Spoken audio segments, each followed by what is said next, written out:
देवताओं के राजा इंद्र ने देखा कि युवा तपस्वी त्रिशिरा की साधना तेजी से बढ़ रही है। इसी इसमें इंद्र के मन में यह डर पैदा हुआ कि कहीं यह महान तपस्वी आगे चलकर दानवों के साथ ना दे दे। इसी भय ने इंद्र को अधीर बना दिया और इसी घबराहट ने उन्हें त्रिशिरा की हत्या कर दी। जब त्रिशिरा के पिता ने अपने पुत्रों का शरीर देखा, वो शोक और क्रोध से भर उठे। प्रतिशोध की अग्नि में उन्हें एक शक्तिशाली यज्ञ आरंभ किया।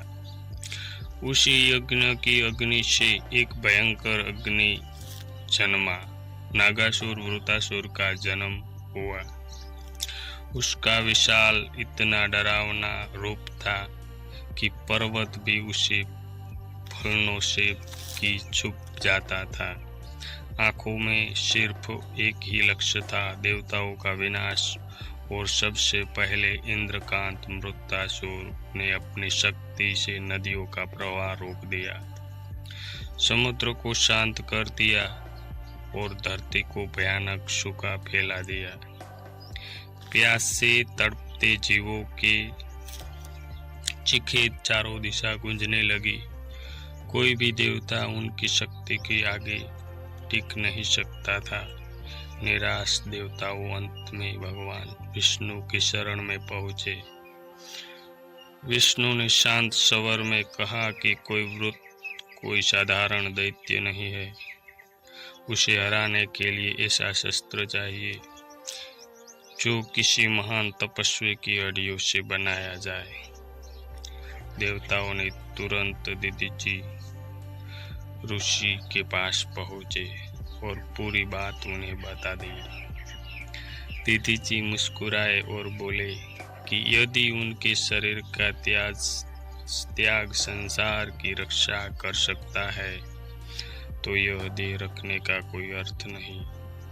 उन्हें योग बल से अपने प्राण त्याग दिए।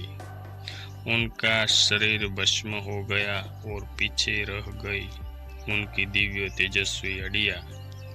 उन्हीं हड्डियां से देवताओं ने वज्र का निर्माण किया, एक ऐसा शस्त्र जिसे कोई रोक नहीं सकता था। इंद्र ने वज्र अपने हाथ में उठाया, ऐरावत पर सवार हुए और वृतासुर का सामना करने निकल पड़े। कोई दिनों तक भयानक युद्ध चलता रहा। आकाश कांप उठा, दिशाओं हिलने लगी और ऐसा लगा कि जो सृष्टि डोल रही है।